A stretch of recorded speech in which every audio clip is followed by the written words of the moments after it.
Una de las funciones más importantes del docente, al inicio de un ciclo escolar, es realizar un diagnóstico que le permita conocer mejor a sus alumnos. La definición del concepto de diagnóstico puede hacerse desde varias perspectivas teóricas.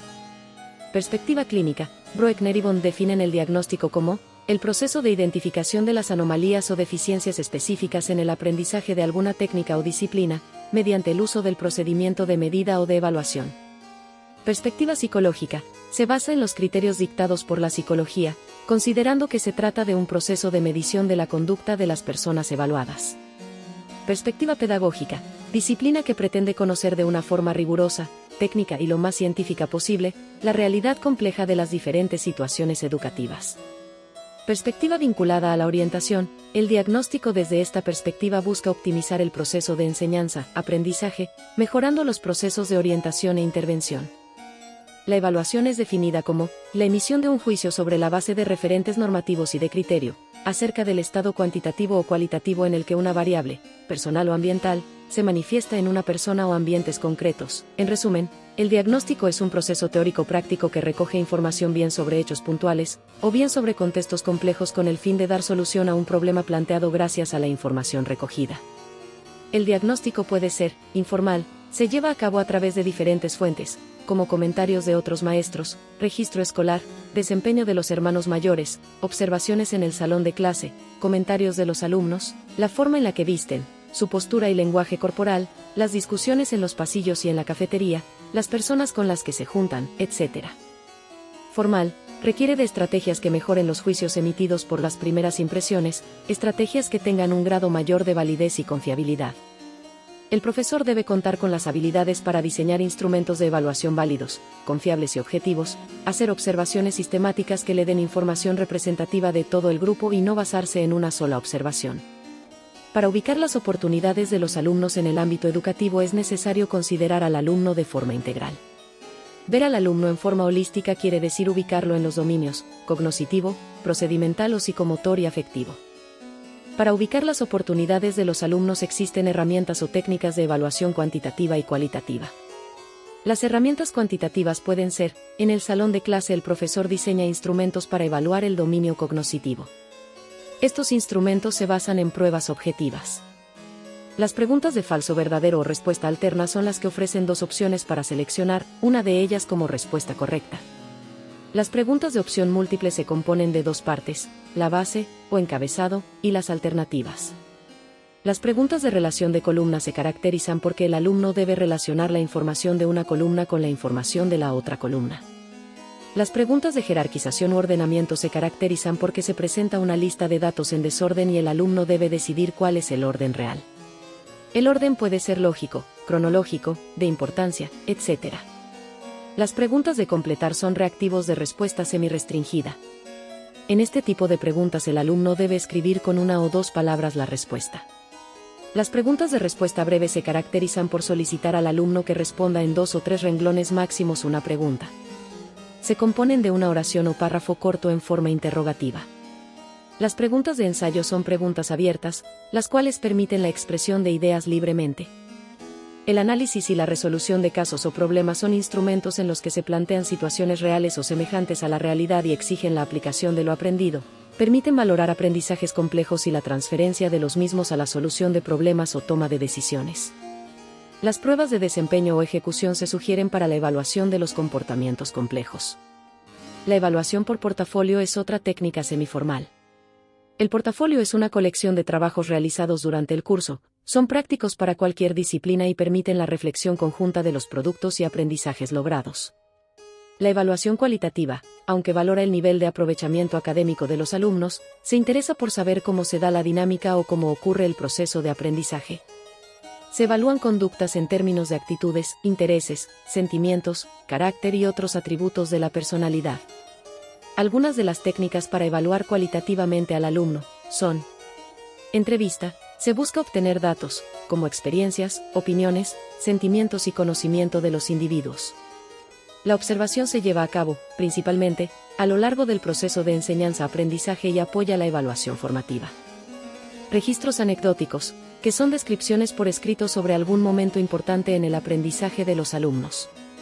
La lista de control es otra técnica de observación que permite evaluar al alumno mientras efectúa la actividad. La escala de estimación es una técnica que comprende un conjunto de categorías, atributos, elementos a evaluar. El sociograma, técnica que evalúa las relaciones humanas y el papel que juegan las personas en el grupo de referencia, pero desde el punto de vista de las opiniones y preferencias de los demás integrantes del mismo grupo. La aptitud o facultad para hacer algo, del latín aptus igual a capaz para, es cualquier característica psicológica que permite pronosticar diferencias entre los individuos en situaciones futuras de desempeño. Es el conjunto de condiciones que hacen a una persona especialmente idónea para realizar una actividad determinada. Existen una gran variedad de aptitudes y algunas de ellas son: abstracta o científica, artística plástica, coordinación visomotora, ejecutiva, espacial, mecánica, musical, numérica, persuasiva, social, ventas, verbal. El problema práctico del psicotécnico es identificar simplemente la presencia o ausencia de la aptitud. Ejemplo reconocido para medir aptitudes es inteligencia factorial de Thurston 1938. En esta escala se interrelacionan 7 diferentes factores que configuran la inteligencia factorial, es decir, la suma de una serie de aptitudes diferentes. En la vida humana, cuando se habla de crecimiento se entiende como un concepto físico, mientras que cuando se habla del desarrollo se hace alusión a las principales tendencias psicológicas, necesidades, intereses o fisiológicas que caracterizan a cada etapa de la vida. La maduración es un factor importante en la determinación de la capacidad del niño para aprender. En el momento en el que ya hay maduración, el ejercicio acelera el desarrollo de las destrezas locomotoras. Hablar del grado de maduración es el principio básico para que haya un aprendizaje a largo plazo. Esto significa que todo lo que realiza el alumno está de acuerdo con su nivel de desarrollo. El nivel de madurez, NM, manifiesta las diferencias individuales. La tarea psicotécnica del profesor consiste en determinar el nivel de madurez de los alumnos para hacer una correcta clasificación. En la medición del desarrollo psicológico de los infantes se utiliza una prueba denominada diagnóstico del desarrollo, elaborada por Arnold Gesell y por Seamatudra, la cual se divide en 3 grupos de test. Desarrollo normal y anormal del infante. Desarrollo normal y anormal del preescolar. Desarrollo normal y anormal del escolar. La medición del desarrollo psicológico en la etapa preescolar toma en cuenta cómo se va modificando la coordinación motora y el lenguaje. Otra prueba empleada en México es el test de Stanford-Binet para niños de 3 a 5 años. Este test se aplica cada 6 meses en los primeros 2 años y después una vez al año. Uno de los tests más utilizado en México es el de Anfman-Casanin. El test de estilo conceptual de Jerome Kagan se desarrolló después de 30 años de investigación para identificar conductas que permanecen constantes durante la vida y conductas que desaparecen. El test de estilo conceptual califica 3 categorías formales: analítica descriptiva, inferencial categórica, relaciones entre estímulos. La medición del desarrollo psicológico en la etapa escolar abarca de los 6 a los 15 años. A nivel escolar los niños van en la primaria o secundaria. En la etapa escolar se emplean algunos test de inteligencia como el de Wechsler, el gestáltico visomotor de Bender, el test de Bodenau y el de Merrill-Palmer. La motivación es un fenómeno psicológico que consiste en la voluntad y deseo de realizar una actividad. La motivación tiene componentes orgánicos, cognitivos y emocionales. Maslow 1970 propuso una jerarquía de necesidades en forma de pirámide, en cuya base se encuentran las necesidades fisiológicas, como dormir, comer, beber, que deben ser satisfechas antes que cualquier otra necesidad. Existen 2 tipos de motivación: intrínseca, es aquella que surge del alumno, está bajo su control y puede autorreforzarse. El alumno decide hacer algo porque le gusta, el hacerlo le da satisfacción. Extrínseca, surge del exterior. Alguien diferente al alumno lo premia o lo refuerza. Por ejemplo, el papá que premia a su hijo con un obsequio por obtener calificaciones. Los evaluadores bien capacitados deben elegir los instrumentos apropiados tanto para el propósito particular de la evaluación como para las personas que serán evaluadas. En relación con las pruebas de personalidad se define el derecho a la privacidad como la prerrogativa para decidir por uno mismo, con quien compartir los pensamientos, sentimientos y hechos de la propia vida. El examinado debe conocer el propósito de las pruebas para que comprenda del todo el uso que se hará de los resultados. A esto se le llama consentimiento informado.